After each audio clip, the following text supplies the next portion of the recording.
Welcome to another episode of The Inquisitive Analyst. I'm your host, Marcus Udikang, and today I have a very interesting, very intriguing guest. He is the lead business analyst instructor at McGill University for their comprehensive business analysis course. He was a former instructor at Université Laval for their master's certificate program in business analysis. He is also currently the VP of Professional Development at IIBA Montreal chapter since 2008. So please help me welcome to today's show, all the way from Montreal, Canada, George Bryson. Hello, George. Thank you so much, Marcus. Bonjour. Salut à tout le monde. Bonjour. I want to ask you, because you've had a fascinating history. You've been to different parts of the world. You've been teaching for a very long time, and you're deep, very deep into business analysis. So you are a great person to ask a number of questions too. You have a history of having worked in the Middle East. What was the experience working with business analysis in the Middle East? Well, it was really interesting times back then. I was a young BA working in the Middle East, actually in Saudi Arabia, and working on a project that was pretty high tech at the time, and still is probably as high tech. It's an R&D industry, and it had to do with using technologies of holographics and laser technology in the telco industry. And I was all gun ho, I would say, let's get this done. And one of the first words I learned in Arabic was shway shway, like slow down, and understand, understand us, understand the people. I come from the North American culture, Montreal, North America, and, the infamous project management triangle of cost, time, quality, and all that had to be met. So I was all gun ho to get this project going. What I learned is slow down, invest to know your people, understand your stakeholders, and that I've carried on throughout my BA career in different industries, and now teaching. So that was my biggest takeaway from the Middle East. And I'm glad I did spend some time over there and fixed up my perception of things. It's all about people. How long were you out there for? Almost 2 years. Yeah. Almost 2 years. Okay. Well, great. Yeah, especially when you go somewhere when you're young, you tend to soak up things much more quickly than when you're older going somewhere, right? So you probably learned something at that point in time that you took with you for your entire career. Yeah, for sure. Definitely. Fantastic. And you'll see this is pervasive in some of the themes I'll be talking about. Often young BAs will ask me, "What's the best tool? What's the best way? Should I go agile? Should I go, full waterfall and all that?" And often the answer is the people. Who are you working with? What's the culture? What have they seen before? Understand it from the people part, not so much from the tools and techniques, but look at it from a people perspective. I like that. You've been an instructor at McGill. Sorry, you are an instructor at McGill. You've been an instructor at Laval University. You've taught in English. You've taught in French. What do you think is the difference between teaching business analysis at those two different institutions? Basically, they're the same in terms of teaching. What's different, again, I'll go back to the stakeholders. The stakeholders are different.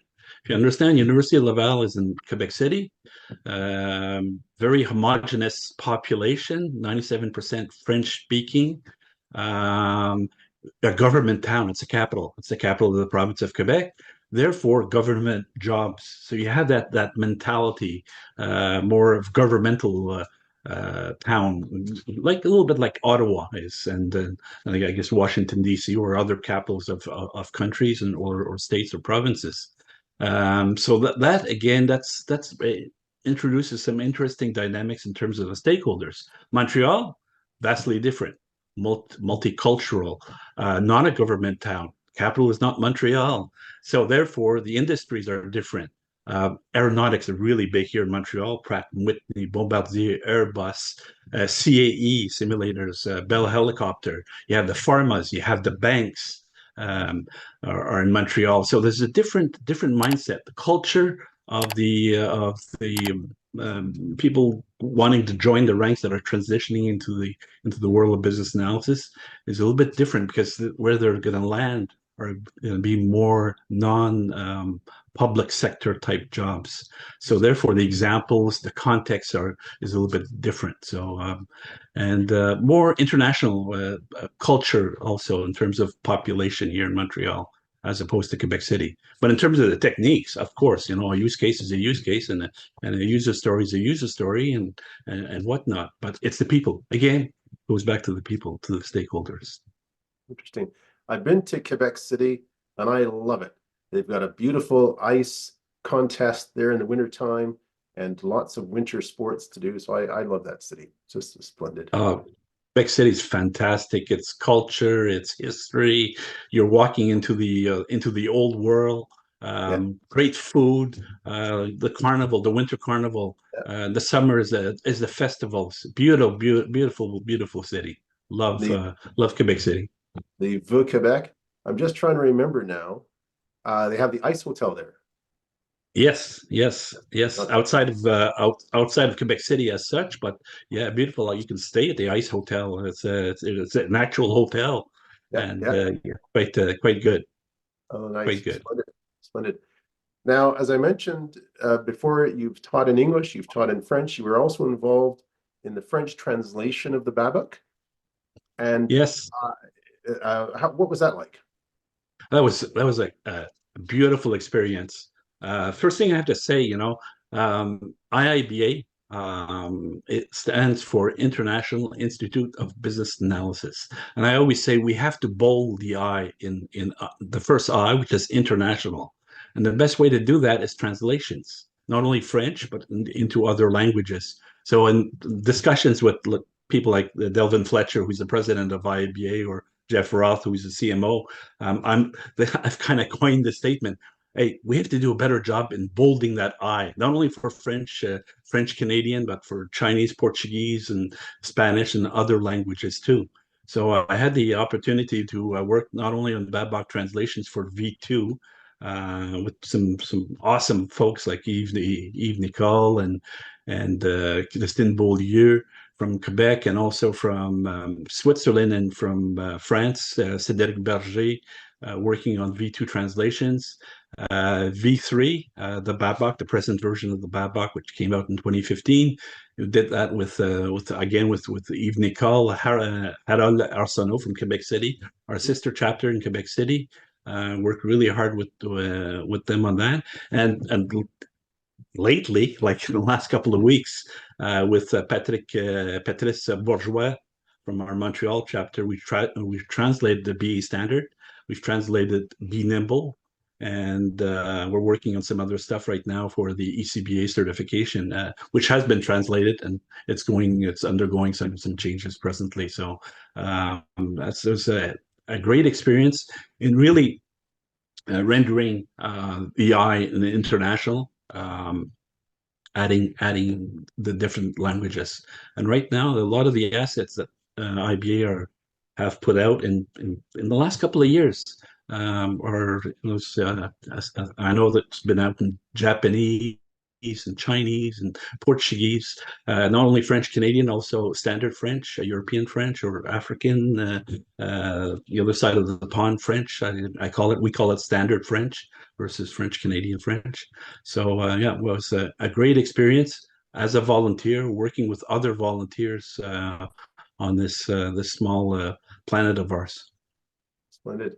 And I also know that you've emphasized it previous, it's all about people, but that starts with storytelling. And you use storytelling a lot to try and get across the importance of business analysis to your audience. Why is storytelling so important? Storytelling is about human beings. You know, the cavemen started telling stories by not even using words. They didn't have letters, but they had, do icons, and they, we communicated that way, even with our language and our stories. History was passed on in terms of stories. we tend to retain stories. Certain specific elements we might not, but if we understand the stories, the elements will connect there, and it's a beautiful way. Often when we're talking about business, some of the techniques we use in business analysis, we talk about the techniques, and we'll go on like for 15 minutes. And says, everybody understand? Yeah, give me a thumbs up. So if you see some thumbs that don't really come up, they kind of go sideways, kind of. And they says, somebody will ask the big question, can you give me an example? An example drives the message home sometimes, and then the example is a story. It's going to be a story. So some of the newer techniques, I call them the more storytelling techniques that most a lot of business analysts you are very powerful. Things like user stories. The word story is there. Use cases are stories. They're very actor centric. You're starting with an actor stakeholder, and you're telling a story through it, as opposed to having like 1,000. The system must do this. The system must do that. Well, yeah.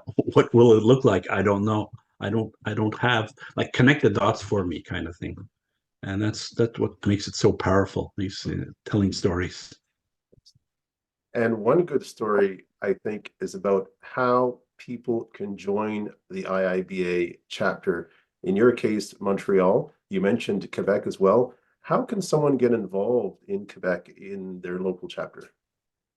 That's pretty easy. I mean, the easiest way I do it all the time, I use Google or Bing, and I just say Montreal IBA chapter. Woof, it's there. If you have a good memory, the protocol is always the city dot IBA.org, or just go to IBA.org. Go to membership. Under membership, you'll see chapters, and then you can go there. But it's a long route. I like things a little bit simpler. So I like the simple way of getting at things. So if you know the city name, uh, .iba.org, and you'll find a whole bunch of information about all the different chapters all over the world. There's over 120 chapters worldwide. So it's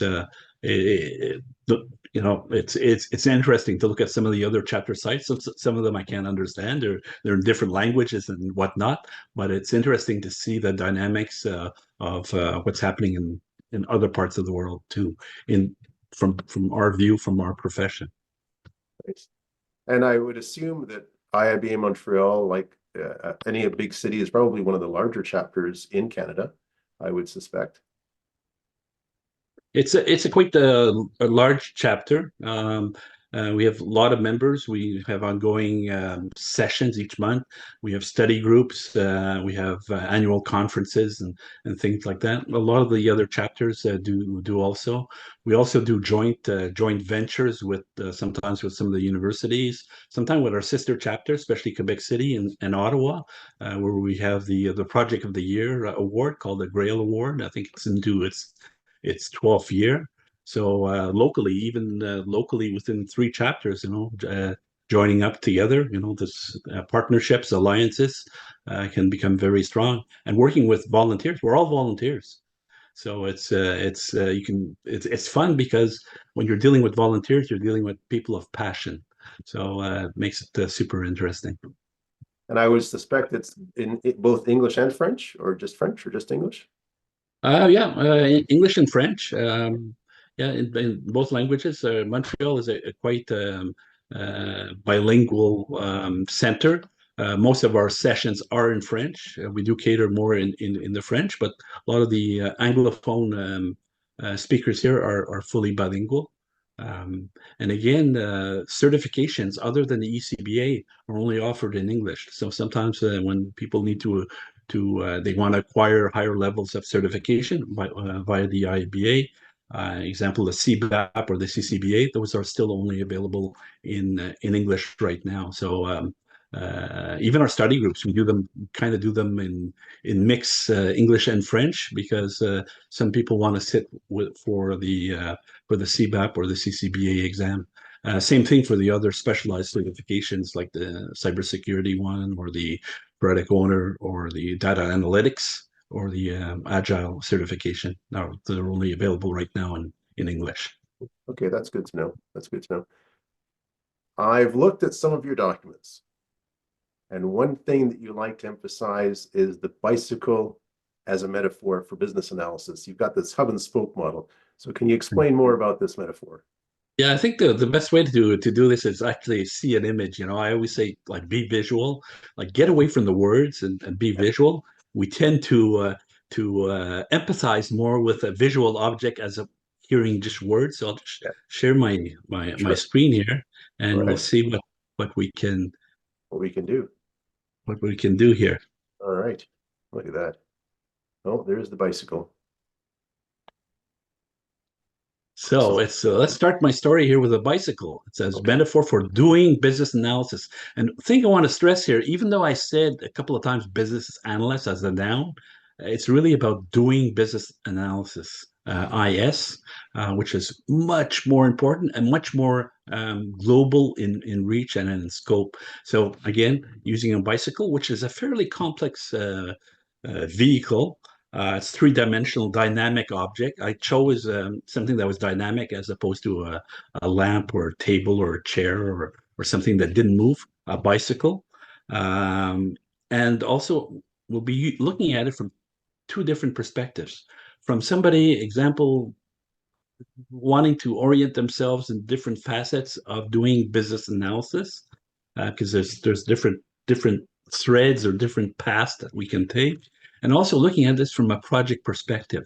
So let's take you for a little ride here.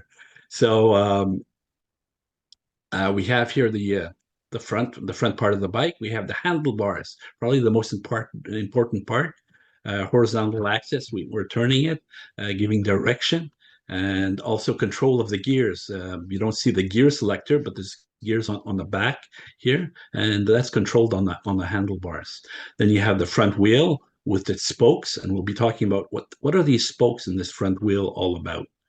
So this is really the direction of our metaphor here for business analysis. We have probably the most important part, which is the stakeholder seat, where the stakeholder actually sits, the user experience. So if it's about yourself in terms of your career, where do you want to take this bike? Where do you want to take your life? Or if it's on a project, what's the path that this project may go on? What are the tools and techniques that you may use? And then the other part is the gears, because we all know that there's always dips in the road, there's hills and crevices and whatnot. So sometimes we might have to shift gears. Sometimes we think sometimes things are monolithic, but they're much more. It's much more. I mean, the real world has a lot of curves and bumps to it. So we need to have these gears. Very, very important to have these gears. We'll talk to you. What are these gears from a business analysis perspective, of course. And then the rear wheel, which was probably the most important because it has the seven spokes. I'll call it the seven C's of doing great business analysis. So we'll get into that at the and the termination. And then there's the pedals, the power. Like where does this bike? It's not an electric bike; it's a pedal bike. So we need power. You need a power source, which is our legs. Here we're going to be using our passion, our experience, our knowledge here, in order to correctly circulate with our bicycle. Sometimes in some pretty heavy traffic. Wow, that's amazing. Now, using this metaphor, we're on a seat. Let's try to steer to something called the customer journey and an empathy map. So why is this customer journey or this path we're taking, why is this so crucial for business analysts to understand, or business analysis um, to understand? Yeah, the customer journey and is super, and also the empathy map is super important because, as I was pointing to, the seat is really the user experience. We're delivering a process, or we're delivering a new process, or some new techniques, or some changes to an enterprise, whether it be small, medium, or large, and we're dealing with change and change management. So we should be looking at things from a customer or an actor. It should be actor centric. And this is what I love about the customer journey map. and also about the empathy map, because we're looking at from that perspective. And not only the future. Often it says, oh, we only do these when we're thinking of the future. But it's good to get a snapshot of the present, the PMO, the present mode of operation, and doing an empathy map of what is it now? What is now? What's good about today, and what is not so good, and hear it out, and then says, okay, let's do a future. If we do these changes, what will the future look like? And you can do this also with the customer journey map. The customer journey map, I kind of draw parallels a little bit with the VSM of the value stream mapping, but more from a human dynamics. You see the human, the person actually going through from cradle to grave of living through, let's say, the existing system, or maybe the new proposed alternative that we're targeting. So, in order to get there, we need to give direction to this bicycle, and we always start with the vision. You need to have the vision and mission. If you're a BA, again, where do you want to go in terms of your career? I have to set objectives, strategy through strategies, and then tactics, and they all have to align. This alignment is super, super important. We'll be talking a little bit more about this. And to help us with this, we have tools in our world, business motivation model, which has been around for a long time. Actually comes, I think, from the OMG, the Object Management Group. And it's really a tool if you haven't looked into it, or technique, going from the means to the ends, which is really super, super important. The BACCM model, again, the 6 cardinal points of the BACCM model, business analysis core concept model. And we want to make sure that we're aligning, we're connecting the dots at that level. And a canvas that's been out, it's relatively new, I guess, in the last 10 years or so, by really connects the dots well with nine separate components on one sheet of paper, where you can start connecting the dots pretty nicely too. And this front wheel, I was talking about the front wheel in terms of how I'm avoiding the word business analyst and using doing business analysis, because the center, the hub of that front wheel is business analyst. And yes, the business analyst here as a noun is one of the branches or one of the spokes, but we see that there's some BAs are operating more in the technical focused domains, things like machine learning, artificial intelligence, the data analytics, and whatnot. And others are working more in the business focused domains. And again, like you don't acquire this knowledge or this experience all in one day either. So it's part of your planning process for BAs. Where do I want to go? That again comes from your vision, mission, your personal vision and mission on selecting where you want to go. And what we're seeing today is very solid professionals that are doing business analysis, especially consultants. You have to have a pretty good grounding and even understanding in some of these specific assets. Cybersecurity is becoming more and more important, and this is why the IIBA also has come out in the last 4 or 5 years with these, and they're almost introducing a specialization certificate once per year to address these growing needs of the marketplace. So this makes it pretty interesting. So this is why I'm saying doing business analysis as opposed to being a business analyst. It really locks you down into one specific area. So I tend to stay away from the YST and use the YSIS spelling of business analysis. And like I was saying, the user experience is important, and it all starts from the personas. Like if you're working on a project, come up with what are the different personas? What are the different types of stakeholders that will be using your process, your systems? Are they front room, back room, middle room users? Come up, give it some like I always say, dress up the stick man in a use case. The actor with a little stick man, dress him up, give him a name, give him her name, give it a personality and whatnot, and then use that as your human metaphor as you're flushing out, as you're eliciting the requirements with your stakeholders. And as I was saying before, and as you were mentioning, Marcus, using empathy maps, and also the strength of use cases and user stories. We can easily use the constructs of personas to drive different personas through the customer journey map, or through, let's say, an empathy map, or through a user story, or a use case. One of the best books on developing personas, anything written by Alan Cooper. Very beautiful stuff. One of his first books is the inmates are running the asylum, is how we sometimes let the developers come up with the ultimate system design, whereas we haven't spent enough time as BAs working on the logical design with our stakeholders at the right time. So yeah, have a peek at Alan Cooper. Okay, good to know. Now, I really like your visuals, and I really like the way you explain things slowly. Like you said, slow down. So it's good for our audience to be able to digest what you're talking about. Thank you for that.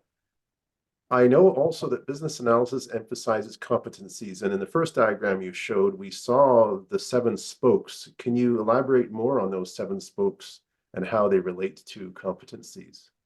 Yeah, I'll just get to there right now. So the 7 spokes here is the rear wheel. And without having any words on it, you probably can figure it out just from the diagrams. And again, I just wanted to prove the point of visuals, how visuals are powerful. Of course, amplified with words and text will also drive the message. But you'll see how I introduce these 7 competencies. And I often say, younger professionals joining the ranks say, what are the most common, or the ones that are the most important? By far, number 1, communications.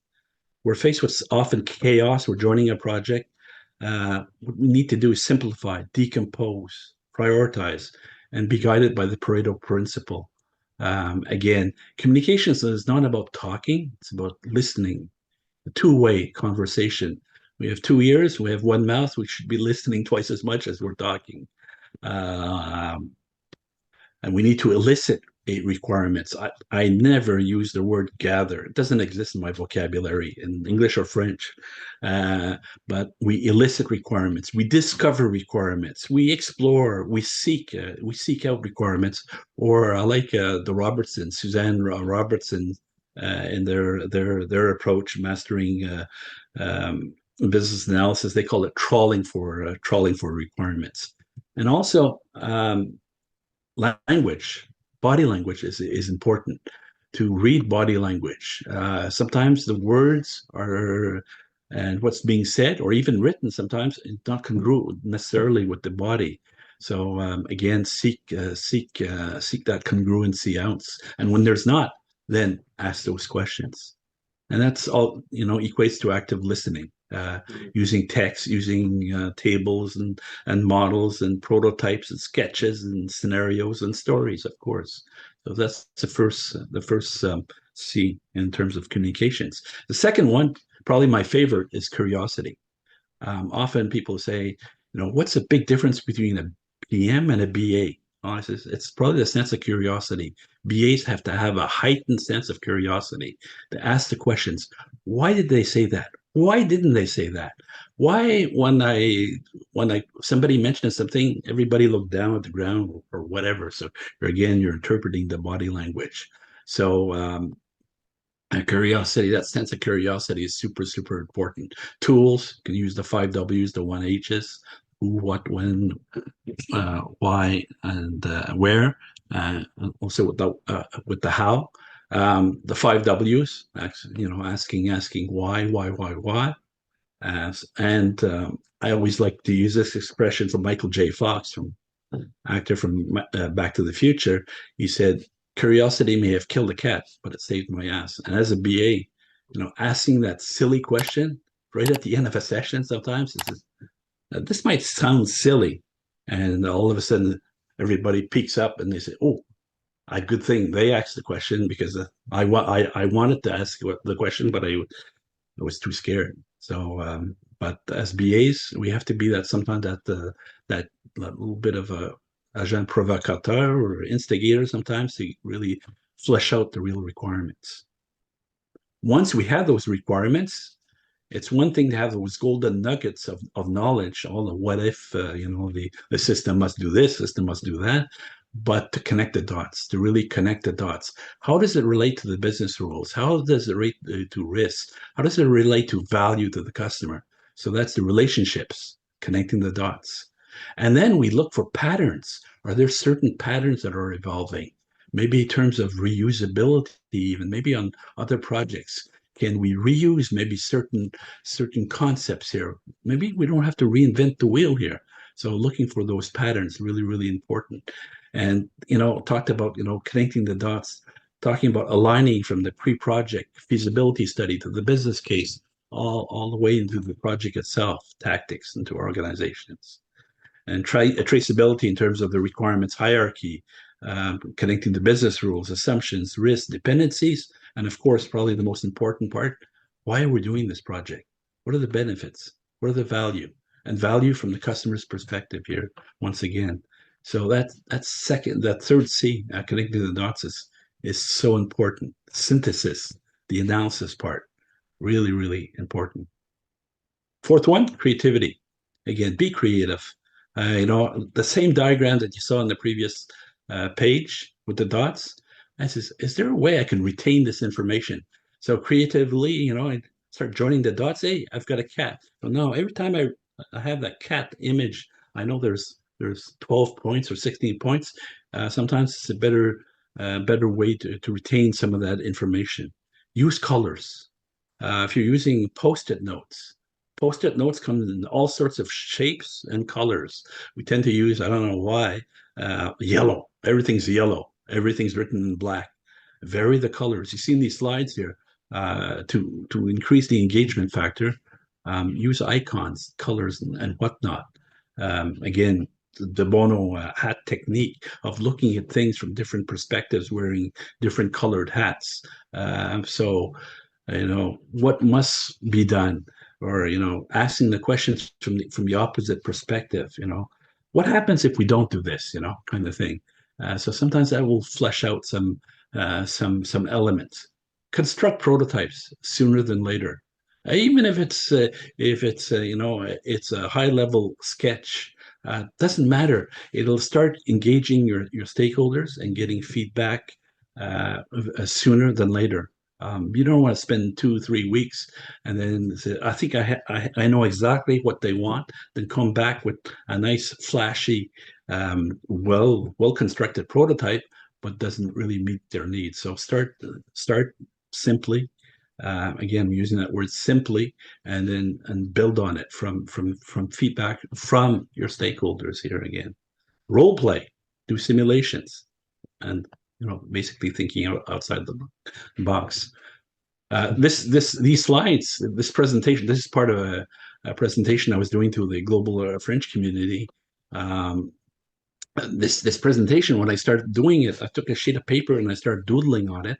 And how it started was wasn't in a text, it wasn't in a table format, it was in a mind map. So I said, here's my theme here. I seem to be a verb, again, a verb being doing business analysis as opposed to being a business analyst. And then it says, what are the different assets or paths that I want to cover in this particular session here? So this is how it started, using a mind mapping technique, very visual, using different colors, using icons and all this. So it level sets communications and gets away from getting too awardy and whatnot. And we always say a picture is worth 1,000 words. Our brain processes visual information 60,000 times faster than text information. So what does that mean, Marcus? What does that mean? It means you've got to be visual. Got to go visual. If you can save something, and if you ever receive an email from me, it'll never be in black and white. you'll have words like the knots are always in red. Something that's starting up, or I'll use the green. Even a volunteer being using green, I'll use colors in my writings here. So again, and if you can express something with an icon as opposed to text, go for it. We see a lot of the younger younger generations. They do a fantastic job with emojis. There's a whole language of behind emojis. Back in the day, it was only a smiley face, but it's evolved immensely since then. And if we look at the human body, nerve fibers connecting to the eye, we're visual. Yes, we are auditive, but we are very visual creatures. So again, we're dealing with people, dealing with stakeholders. Try to get visual. Get up to the whiteboard, draw it out, and you'll be much better communicator once again. The fifth C, well, the fifth spoke in the bicycle here is collaboration. Co, which means with. We don't write a document. A business analyst profession doesn't write the BRD. We co-write it. When we do a process model, we're co-designing that model. We're not designing it. It shouldn't even have our name on it. It should have the name of the participants that provided the information that created that new process, the future mode of operations process. We're co-designing, co-piloting, co-documentation, co-leading. Actually, in the dictionary, there's over 12,000 words with has the word co or the prefix co in front of it. So important. It's the we versus the I. And it helps us also to triangulate, listening to the different people in our squads and our teams, using techniques of gamification, engagification, which really are the basis of social psychology. In terms of tools, there's a whole slew of tools, and since the COVID pandemic, we've been using these tools even more often because of non-geographical presence. But again, the best tools, if you can get the people there, is standing up at the board in front of a whiteboard with post-its, getting everybody fully engaged, not sitting down behind a laptop and you only see the kind of the foreheads of people, but actually getting them to stand up. If they can't hear, they'll move in. If they can't see, they'll move aside. Or they're not looking at something, sitting at a table, reading something backwards, or upside down or whatnot. So again, engaging. One of the best books on some of these techniques, Game Storming from David Gray. He's written a whole slew of different books. This is probably one of my favorite from Dave. It's called Game Storming. And there's a whole slew of collaborative games here.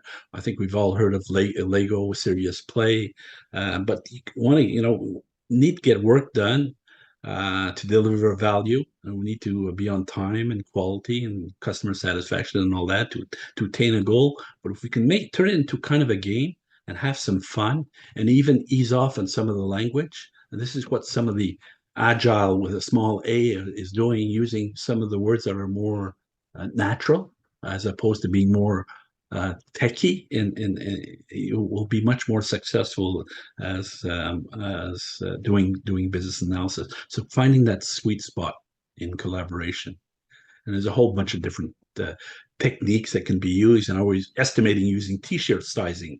We used to do, is it big, extra big? So related to a t-shirt, so you can actually, it's almost like telling a story. What a t-shirt looks like. What an extra large looks like versus a small.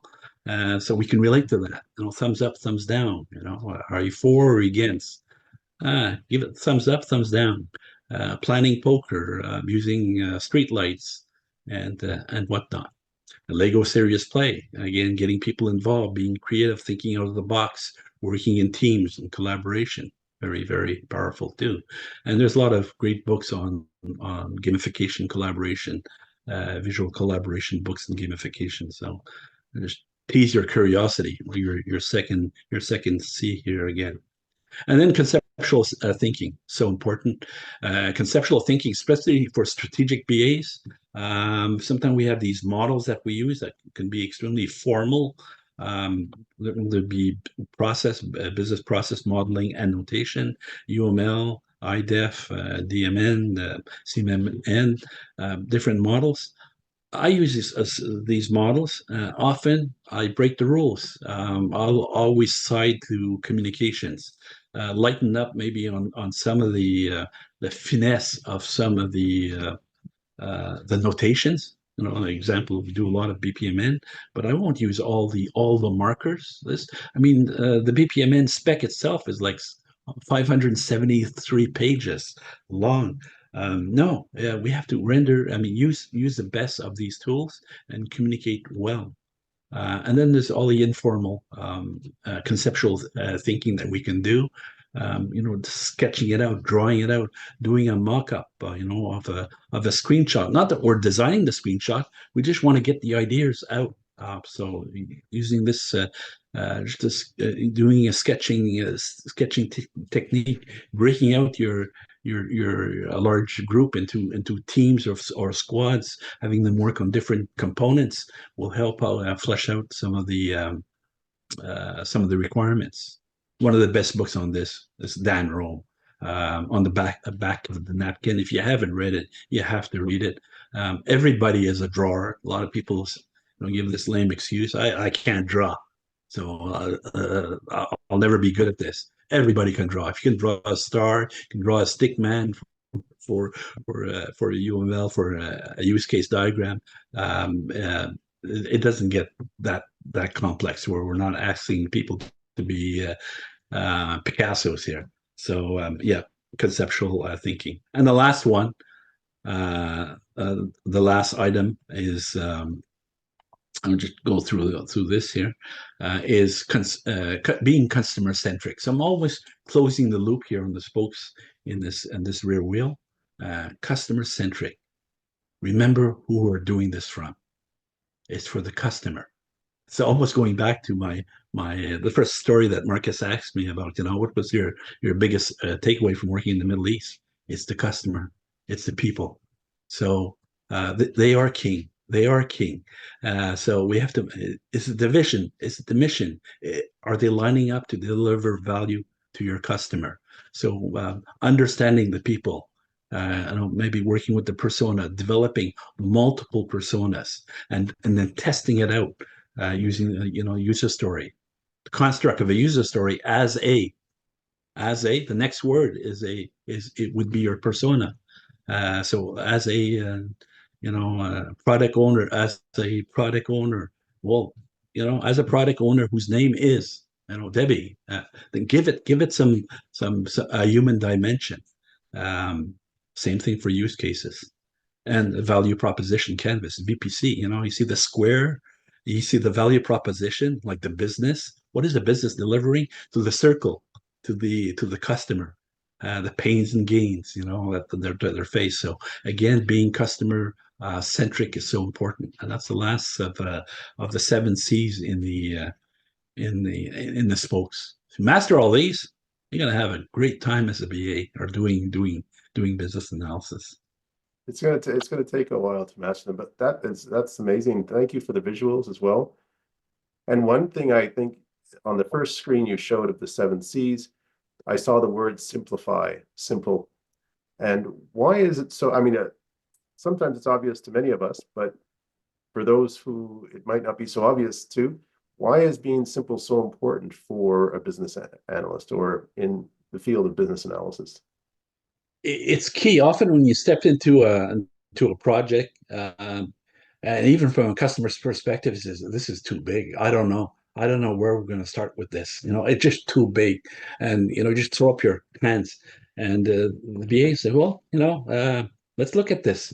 Let's look at the different components, break it out, decompose it, and then once we have it into the different components, which ones are important? Like if we didn't have that component, would our company die, or would we lose? Would we lose in terms of competition? And even if it were in a non-competitive environment, where's the value? Where would the value be coming from? So once you've kind of sorted out, once you start ranking the different components, then you can start attributing your resources accordingly. Today, we use the word, working in teams, smaller teams. We all know that if you work in a team of 12 or 15 or 16, communication channels just multiply exponentially. So the trick is get it down to smaller teams. That we're starting to use the word now, tribes, squads, into like mini teams. In the lean, the LLS, Lean Six Sigma mentality, TPS under Toyota production system, breaking into squads, even on the production line for vehicles, to reduce monotonous tasks. You're always putting on a wheel on the car. They have these squads where they rotate. They rotate through the different tasks throughout the day, even throughout the hour, to increase engagement, to augment quality also. So again, breaking things down into its components. And when we think of it, some of the agile terms here, you start from a high-level epic, break it down to themes, break down the themes into user stories into acceptance criteria for those user stories, and then into tasks. So it's about, and then focusing, which ones do we need to do? Like, we can't do them all. Time is always going to be a factor, and resources are always going to be a factor. So prioritization. If we go into the other world, let's say use cases, you start with a use case, and then you have the base use case, you have the extends, and you have the include use cases. Then you break down the use cases into the flows, the basic flows, the alternate flows, the exception flows. And from those, you extract the scenarios. So again, are you going to do all the scenarios? No. So, I mean, there's strengths to the user story approach, there's strengths to the use case approach. What I say, go hybrid. Go hybrid. And what I invite the listeners to look into is Ivar Jacobson, Use Case 2.0, where he kind of uses the best elements of the epic user story paradigm and the use case paradigm, and kind of meshes the two together. And it depends. And I call it personally, I call it the slice and dice approach. Slicing and dicing to deliver value sooner than later. And so, yeah, simplicity is important. Breaking things down, decomposing things down. You're going on a family trip, going down to Florida, to Orlando. Break it down. We're going to do it in 2 days, 3 days. We have kids. We might have be bringing along a pet or something like that. So, breaking it down. So the first day, where will we get to? What do we need? And all that stuff. So it's about planning and breaking things down. Planning, again, we always think as a BA, planning, that's project manager. They do this planning. No, we have to do our planning to get our deliverables done. So that's a cough up. And I remember one organization I was in the Center of Excellence, and they say they weren't allowed to have MS Project on their on image on their PCs. That's only for project managers. What? No. You don't understand. Business analysis professionals absolutely need to plan. I mean, that's our Achilles heel. We want to do. Yes, but before doing, we have to plan. The old Deming cycle: plan, do, check, act. The P. Always start with the P. Planning. And planning means, how can I break this down into more simple, digestible morsels? So. And when we sit down in a team, before we even think about planning, we need to be able to earn the trust, the respect, the loyalty of the team members. Any advice on some best practices on how to do that? Yeah, I have probably six little points on them. I mean, they're kind of interrelated here. I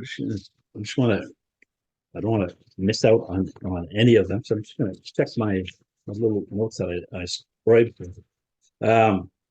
Better BA communication. I go back to the first C of communications. Be better communicators. Take time to understand our stakeholders. That's the most important part. I never saw a system invent another system. Yeah, we have artificial intelligence, but artificial intelligence started from a human being building, understanding the patterns and whatnot. So take the time, communicate, listen, take the time. It's not an expense. It's spend time to understand people. It's an investment in understanding them. Because we're going to be maybe working with those stakeholders on one release, two release, three, or multiple projects and all that. So it is a very important asset. Thing to remember is communications, and again, visual communications, using metaphors, using storytelling, using examples. Often people, we use all these words, and somebody will say, "Can you give me an example? Show me, like show me what this could be like." So let's do a simulation. Let's simulate. You be the system, and you be the user of the system, for an ATM. And actually, you can build use cases that way. I've seen it done really well. Pretend. Let's do that. It's Yeah. amazing what you can gain from that. So communications is super important. Planning, being prepared, again, which means being prepared before even meeting your stakeholders. Get to know who they are. There's so much out there. We're fortunate. We have social media. So even before meeting Marcus, I Yeah. knew who Marcus was. I just type in Marcus. He's all over on the Yeah. on the Yeah. internet. Well, I know who I'm dealing with here. So for our stakeholders, the same thing. If you're working on large organizations, that person, that stakeholder you're working with, has probably worked with other project managers or other BAs. Talk to them. What's their strengths, what do they like doing, and all that. Understand what they've maybe delivered, maybe some awards that they've Oh, acquired, or certifications that they've done, and all that. And then I mean, isn't that fantastic? You're walking into a meeting, and this the person doesn't even know you, and you say, wow, I'm so glad that you're here today. I mean, being, having attained, whatever. And they said, man, they've done their homework. It's not only about the process or the product you'll be developing with this new team, but you know them as a person. So right away, the body language changes. They start shifting in their chair. They start leaning in yeah. into the table and being engaged. And Yeah. that to the heart is, that's where it comes from. Working with people that are engaged is super fun. But it's our role as a BA to bring this out, and we have to be. It takes time. I see some agendas sometime of people in a meeting 9 to 10, another meeting 10 to 11.